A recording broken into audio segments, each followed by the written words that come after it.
האם זה באמת סגולה בדוקה? הסגולה ללמוד בזה?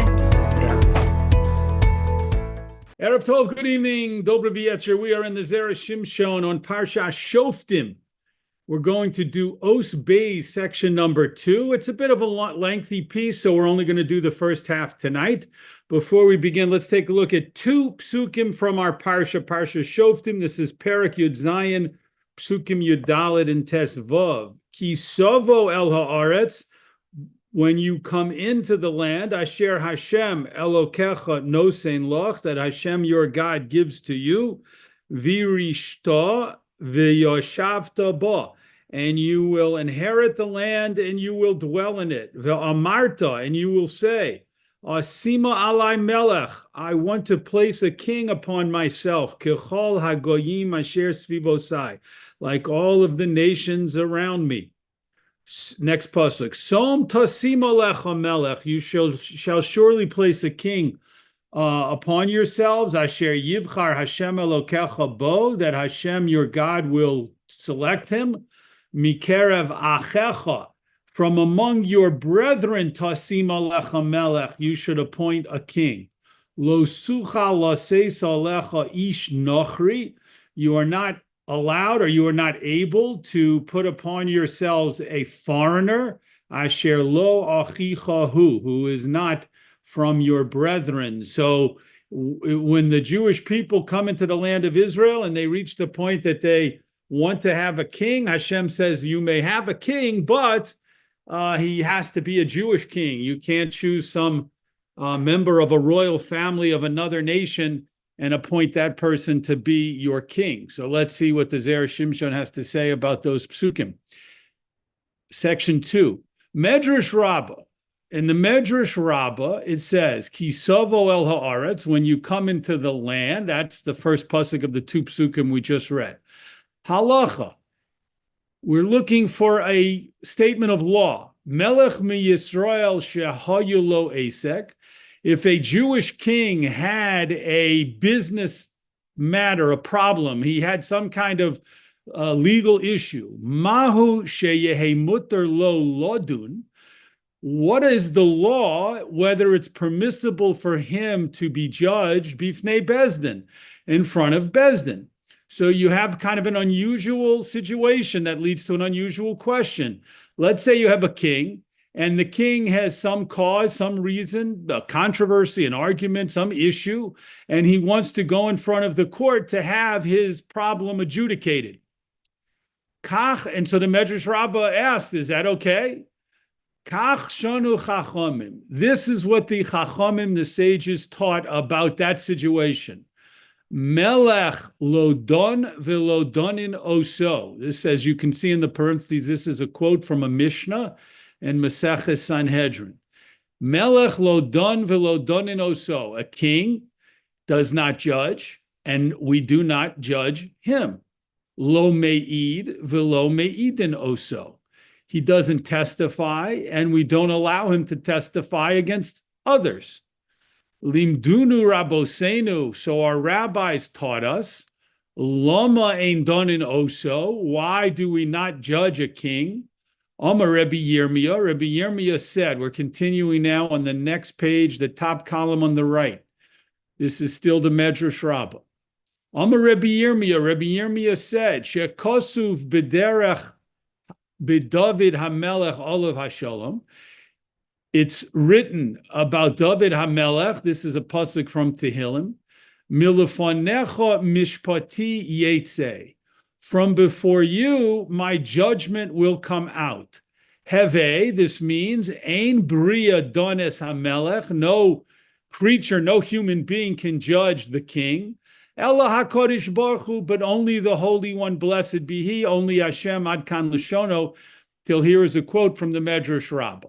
So on the simplest level, the Medrash Rabbah asked about a case in which a king wanted to come before the court and have his case be heard and judged, and the Medrash Rabbah brings a Mishnah from Maseches Sanhedrin that says that a king does not judge cases, and we do not judge a king. So therefore, a king would not be able, according to that, a king would not be able to bring his case in front of the court because the court would not be able to have him testify, and the court would not be able to issue a ruling about him.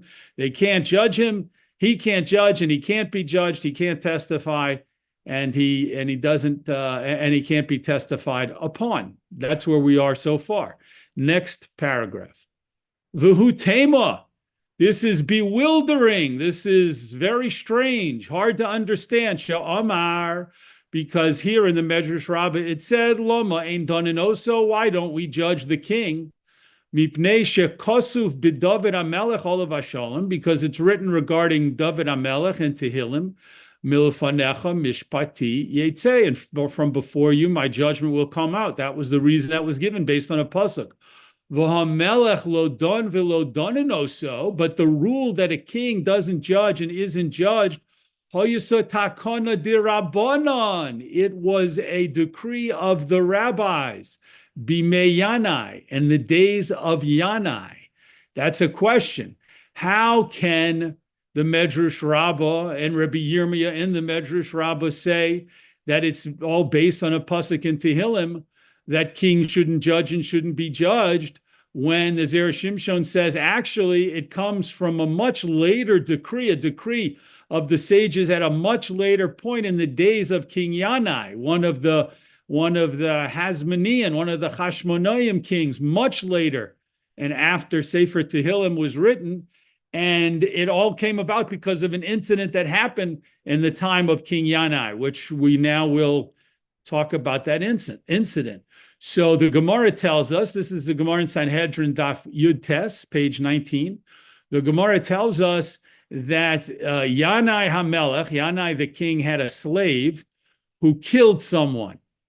And the court caught the slave and was going to put him on trial and summoned Yanai HaMelech to be there as well as the owner of this murderous slave.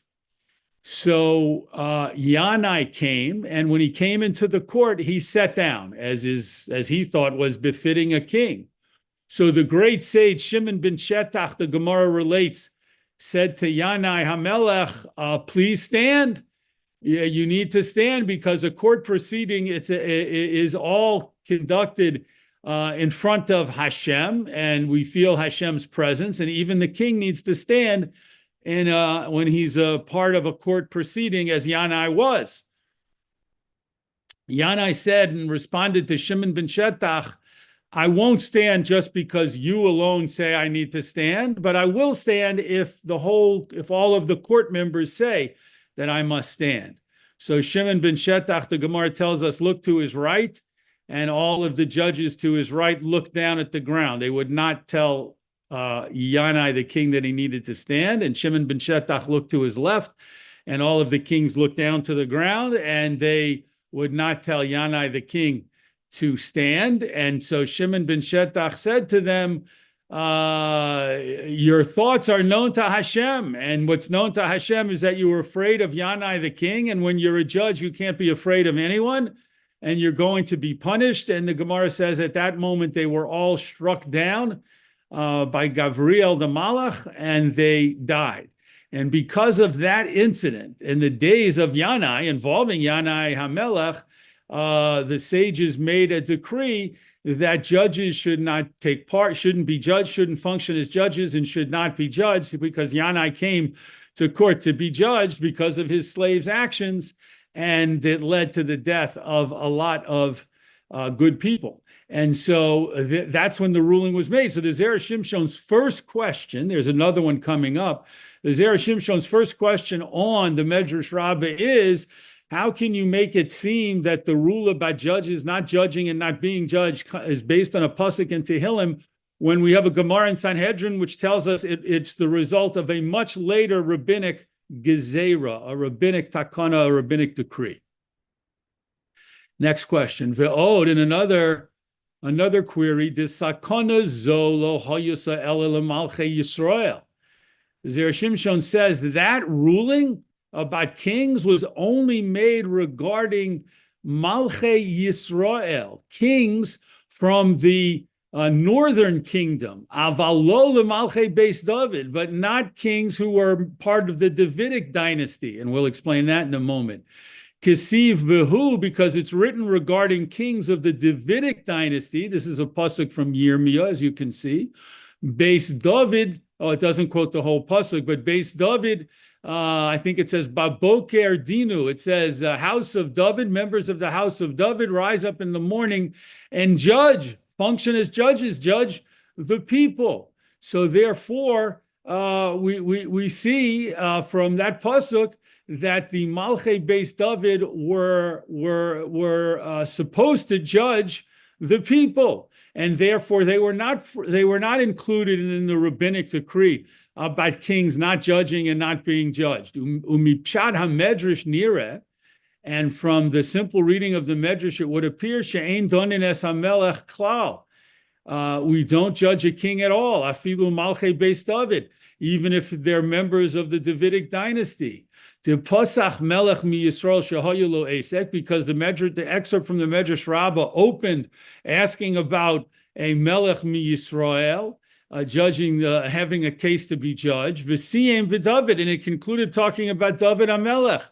V'im ein donino so, and if in fact we don't judge any kings, whether it's a king from the kingdom of Yisrael, and again, we're still going to explain that, or a king of the Malchus Beis David, if we don't judge that king, Eino Yochul Ladun, then he's not able to judge. The Hiskoshishu Vikoshu Ksiv, because a pasuk in Sephania says the words, which turn out to be very impactful on this discussion. It says the words, the Hiskoshishu Vikoshu. There are different ways of translating those words, but we'll go with one possible translation, which is search yourselves and search others.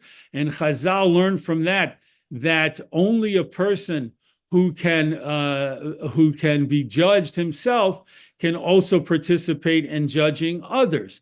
The Amrinim b'Gemara b'Perek Beis the Sanhedrin, as it states in the Gemara, also in Maseches Sanhedrin, which the whole discussion of that Gemara on Yud Ches and Yud Tes, pages 18 and 19, is very relevant to this issue.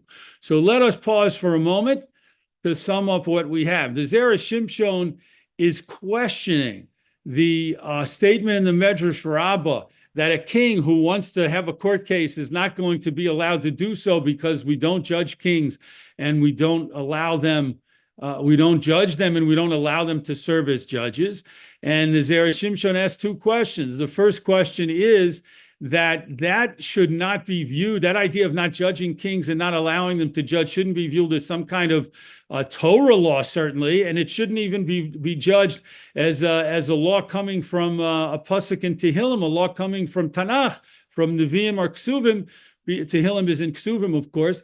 We shouldn't view it as such an early law because we know the Gemara says the whole law came about because of the incident with Yanai HaMelech, which is way later than David HaMelech. That's his first question. And his second question is that when that ruling was made, it was only made about Malchei Yisrael, kings from non-Davidic kings from the northern kingdom called Malchei Yisrael, but not Malchei Beis David, who ruled in the southern kingdom. So just to explain that point for a moment, after the reign of Shlomo HaMelech, King Solomon, David HaMelech's son, who was the third king over the Jewish people, of course, the first king was Shaul HaMelech, then David HaMelech, then Shlomo HaMelech. So after Shlomo HaMelech's reign, the kingship split into the kingdom, I should say, split into two parts, and each part had a king. There was a northern kingdom,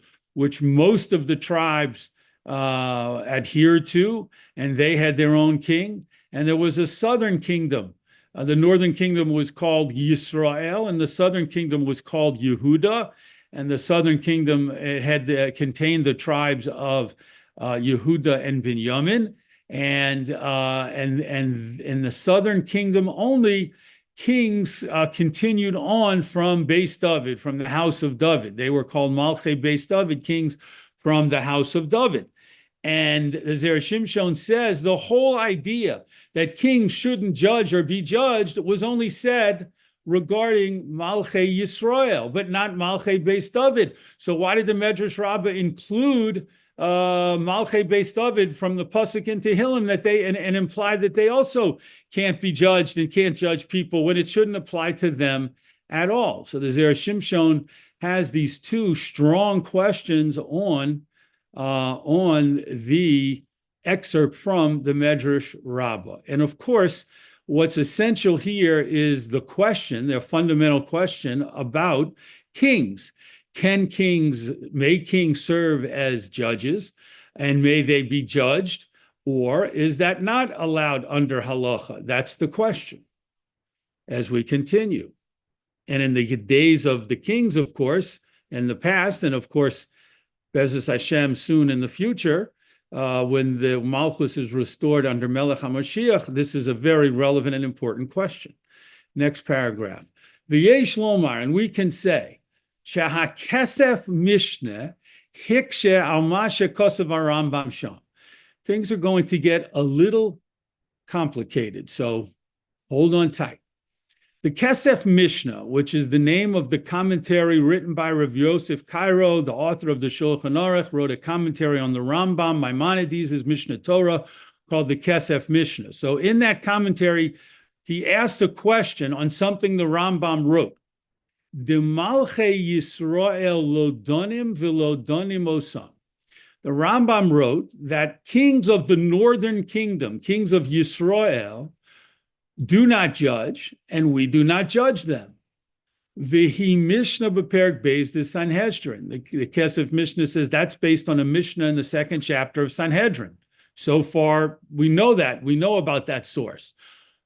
So the Kesef Mishnah asks, "De holo talya milsa b'beis David o b'beis Yisrael." The Kesef Mishnah asks on the Rambam and says whether or not a king can judge and be judged shouldn't be dependent upon whether he's a kingdom of Beis Yisrael or a kingdom of Beis David or from the Malchei Beis David. That's not the issue. Ela b'tzadike v'roshie talya milsa. But it's dependent upon whether the king is a righteous king or a wicked king. Meaning, if a king is a righteous king, a tzaddik, then that king is allowed to judge and may be judged and may be allowed to judge. But if it's a wicked king, then that king may not judge and may not be judged. V'chule, etc. V'lo mahutzrechu ligzor hamelech lo don v'lo donim oso. And why was it necessary to make a later decree that a king shouldn't judge and shouldn't serve as a judge, and we shouldn't judge him? Why was that decree necessary? Hoil shad oso as manho yudonim v'donim oso, because until that time, the time of Yanai Hamelech and the whole big tragic incident, the kings used to serve as judges, and they were able to be judged in court. Ve'od, and furthermore, v'chule, etc. So all of this so far is the Kesef Mishnah's question, and the quote continues. V'seirates, in the great commentary, Kesef Mishnah answers, Shekevon shematzinu bebeis David. Since we find regarding the house of David, shehizkir hakosuv bohem, that a pasuk, we saw this pasuk earlier, a pasuk in Yirmiyah states about them, Dinu laboker mishpat. There are the actual words of the pasuk, so I misspoke previously. In the morning, the kings of Beis David should judge in court cases. Afal pisha era takola al yado, even though having a king be judged in court caused this catastrophe to happen. Loha yugozer mamelech lo don v'lo donim oso. They didn't make this decree about the kings from the Malchus Beis David, shelo lachlok al hakosav, in order not to, they didn't make an earlier decree before the time of Yanai. They didn't make a decree that judges shouldn't judge because it was a pasuk. So they didn't want to make a decree that judges shouldn't judge, even when this happened, this terrible catastrophe happened. And therefore, until that point, the kings all judged cases and were judged. But at that point, they were no longer able to be judged or to judge. So the Kesef Mishnah wants to understand why the Rambam makes the whole issue of kings judging and being judged dependent upon whether they're from the line of the Malchei Beis David, in which case they are allowed to judge and be judged, or from the Malchei Beis Yisrael, in which case they are not allowed to judge and be judged or be judged. The Kesef Mishnah says that rather it should be dependent on any individual king and the righteousness of that king. Righteous kings should be allowed to judge and be judged, and wicked kings should not. Continuing. Top left column. Uledidan adayin yesh lahakshos mikama kroe. And according to our approach, Zera Shimshon says, we still need to ask from several psukim, the mochechu shapir, who that soundly prove, that clearly prove, shehamishpat hu ro'ei lamelech, judging, serving as a judge is an appropriate role for a king. The adarab, and just the opposite, not only is it appropriate role, not only is it permissible, chayav hamelech lasos mishpat, the king is obligated to do judging, to serve as a judge. Dichsiv, as a pasuk in Tehillim says, mishpatecha lemelech tain. Your judgments, meaning Hashem, your judgments, lemelech, to the king, tain, give them. Give your judgments over to the king so he can judge the people. Next pasuk, also from Tehillim, yishpot aniyei judge the poor of the nation. The king should judge the poor of the nation. Another pasuk, this one's from Mishlei, melech b'mishpat ya'amid eretz. The king, through justice, should establish the land. I believe it says ya'amid eretz. I'm sorry. The king through justice should establish the land, or will establish the land.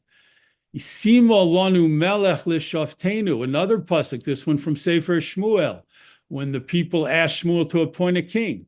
Appoint a king over us, l'shoftenu, to judge us. So clearly, the king needed to be able to judge. V'hashisha lavin, and the 6 prohibitions in the Torah that judges needed to be aware of and to follow. Shel lo satem mishpat, don't corrupt justice. Lo sakir panim, don't recognize faces, don't show favoritism in justice. Those are 2 of the 6, but the other 4, all of the 6 negative commandments, prohibitions in the Torah that tell judges don't do X and Y and Z and so forth, don't do these things when you're serving as a judge, in order to make sure that they're holding up the standards of justice to the highest level.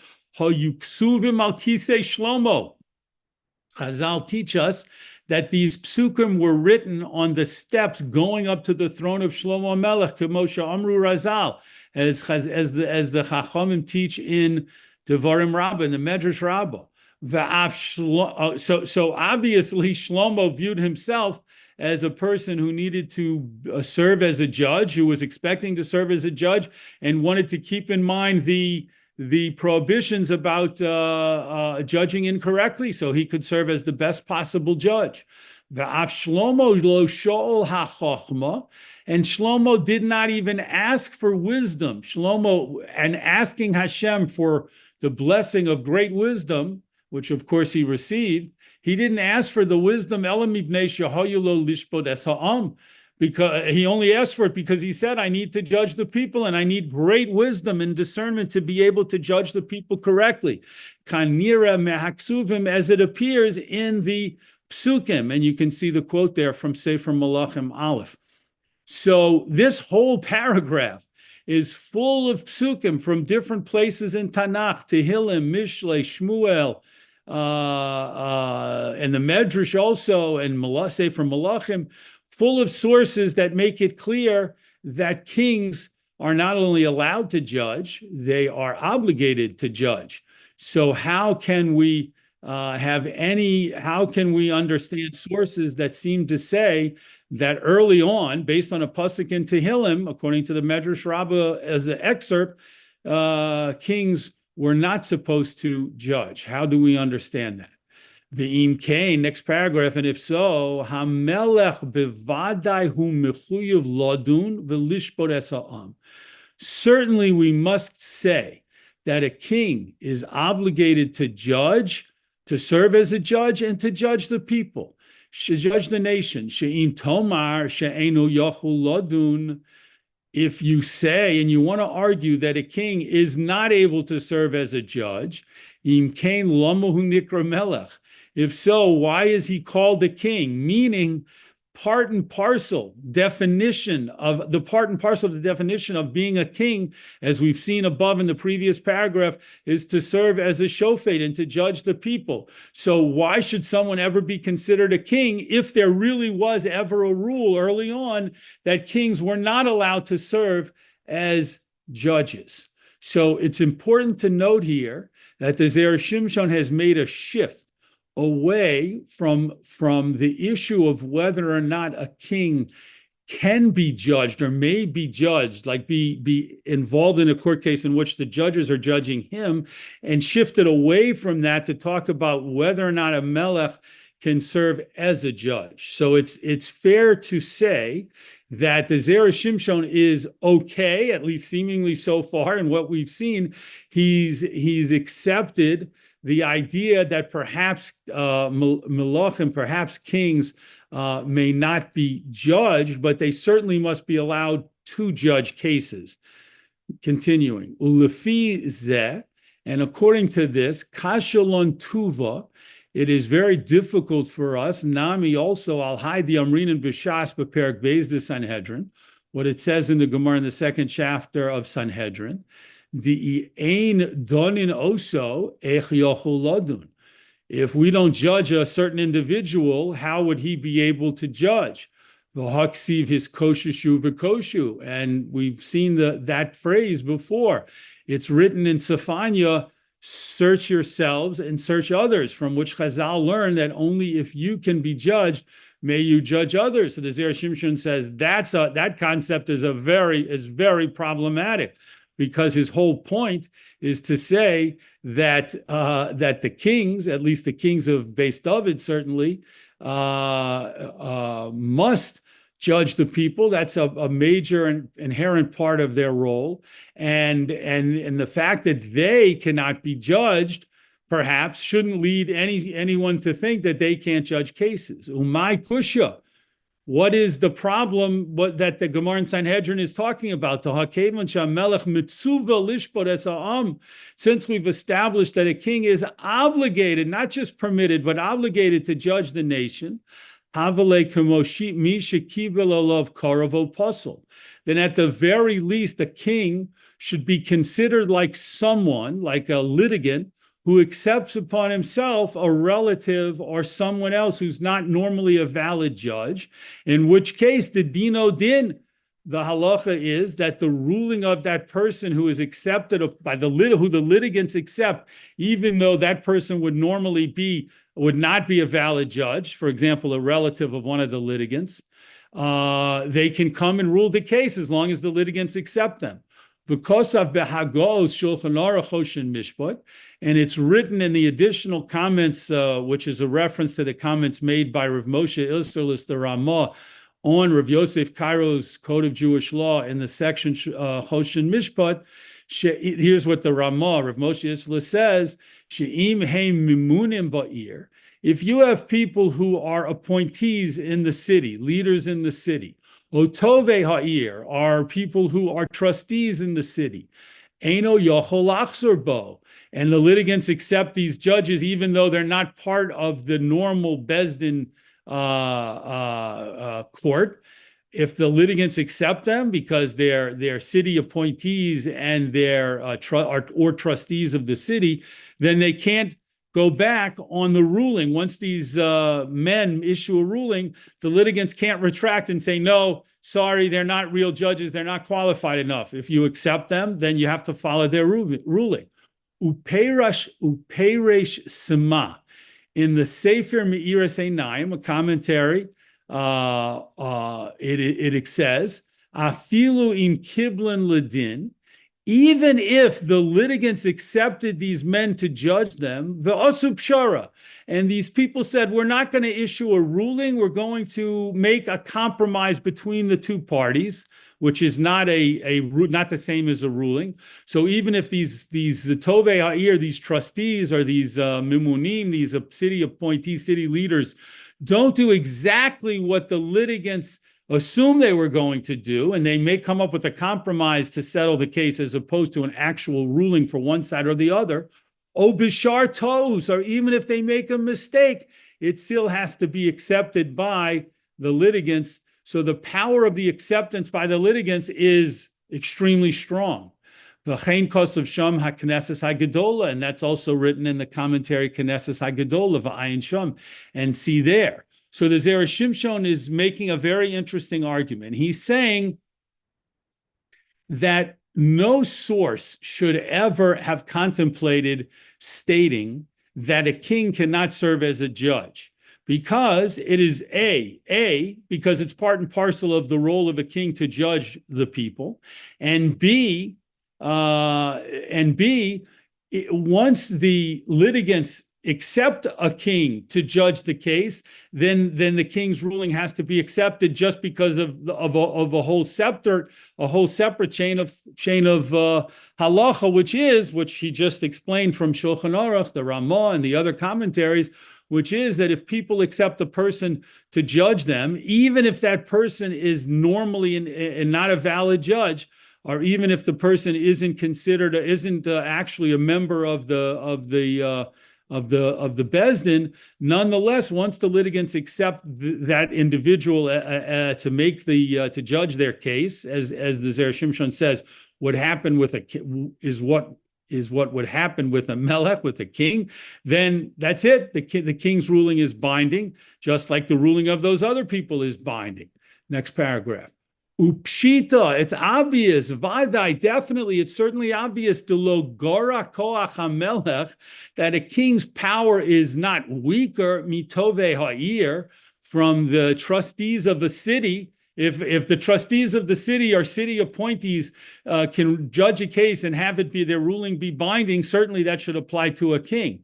Ubevadai yesh lanu lomar, and certainly we should say, continuing to the next page on the right, certainly we should say, did dino din, that a king's ruling is considered the binding law, afilu im ta, even if he made a mistake. V'hachi nami yesh lanu lomar, and also we should say, afal pi she'ein donim oso, even though we don't judge a king, sheyiyeh yochol ladun, he should be able to judge. Shekenhu mishpat hamalucha, this is the law of kings. Shelo ledaktek acharei hamelech, we don't examine the actions of a king. We don't question the actions of a king and inquire and say to it, we never say to a king, why'd you do this or why did you do that? And question and act as if we're above the king and have to and we can demand answers from the king. So yes, we understand that judging a king, putting a king on trial and judging a king may not be appropriate. V'shelo loduno, so, and we shouldn't judge him. Kidei shelo yizilzelu b'chavodo, in order not to denigrate his honor. It's not fitting with the honor of a king to haul him into court and question him. She'imata omer medaktikim acharei hamelech v'donim oso. Zera Shimshon is conceding, if we were to be able to question and examine a king's actions and judge him, in Kahn, if so, hamelech eino melech klal, then the king would not be viewed as a king at all. Nobody would respect the king. Nobody would view a king as a king if he can be constantly called into court by every aggrieved individual. Oh, I want to sue the king because he did this, and I want to sue the king because he did that. Zera Shimshon says, we understand that system would not work. The Hakai Malon, because we hold, based on a Gemara, as you can see in Baba Basra, called Dayana de Mafkin Mine Mamona Bedina, not a king, but a judge. The Gemara in Baba Basra says every judge, every Dayan, that money is taken away from him in court, meaning someone sues a judge, a dayan, and brings him to court, and the dayan loses and has to pay the other party a certain sum, lav dayanahu, that person is no longer considered a judge. So certainly that should apply to a king. And if you say that because a king should not be judged, therefore the king should not be allowed to judge others, how can we understand all the psukim which the Zera Shimshon brought previously in that whole paragraph, especially the pasuk Melech b'mishpat Yamid Aretz. A king should, through justice, establish the land. Still not sure I got that word right. These glasses are giving me a problem. But this is where we'll end, since we have all of these psukim, and we know that the king's role is to judge the people, then certainly even if we can't judge a king, because that would not be befitting, it wouldn't be appropriate, nonetheless, no matter what, kings should be allowed to judge cases. And for now, that's where the Zera Shimshon is going to leave. That's where we're going to leave the discussion. God willing, next year or in future times when we do the second part of this piece, the Zera Shimshon will continue this fascinating question about how does judging apply to kings. May they be judged and may they serve as judges? And that's what he's been discussing so far. And at the very least, we've seen the Zera Shimshon make a very compelling case that even if judges are not allowed to be called into court and be judged, they certainly must be allowed to judge cases themselves. But we're in the middle, and there might be a lot more, and things might change. Yashukov for joining in the learning together in the Zera Shimshon. On this week's Parsha, we look forward, Be'ezus Hashem, to learning together in the Zera Shimshon's commentary on next week's Parsha.